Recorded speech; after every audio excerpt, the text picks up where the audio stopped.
Hi guys, welcome back to my channel. Today I want to look at the quick little option in Trimble Business Center.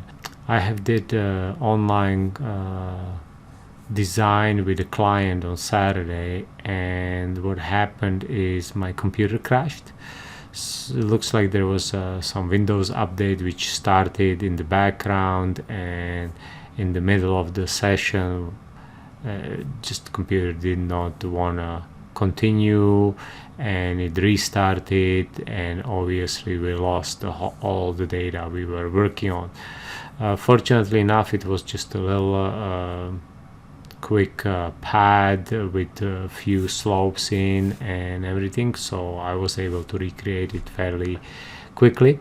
However, probably happened to you, happens to me all the time. I'm working on a takeoff, I do not save it.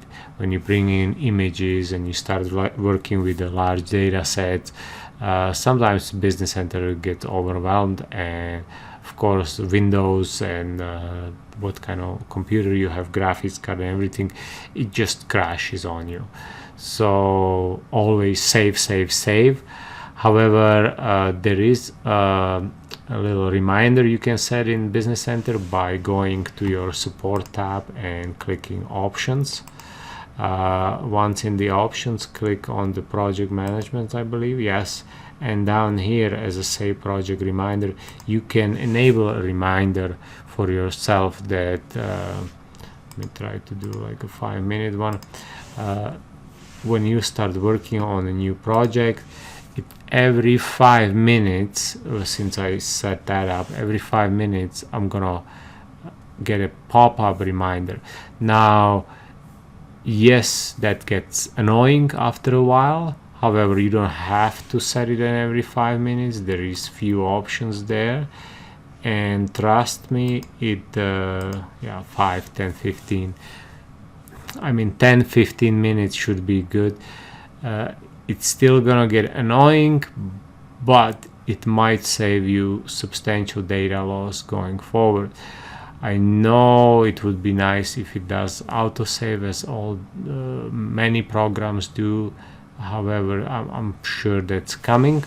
For now, this is the way to go around it, and I'll wait for that pop-up to come up so I can demonstrate that to you. And yeah, don't forget to subscribe, hit like, shoot me an email. By the way, thanks for all the emails I'm receiving and all the text and everything. Any questions, let me know. If you're looking for some training, let me know. The website has all the contacts and everything. Okay, so here is the message. You have a option, do you want to save, yes or no, and do not ask me for this session in case you get annoyed down the road. Maybe you finished the job, you saved it, and now just doing some tweaking, running some reports. That's when you don't want to get bothered anymore. So this is how that message comes up. Hope you liked the video. See you next time.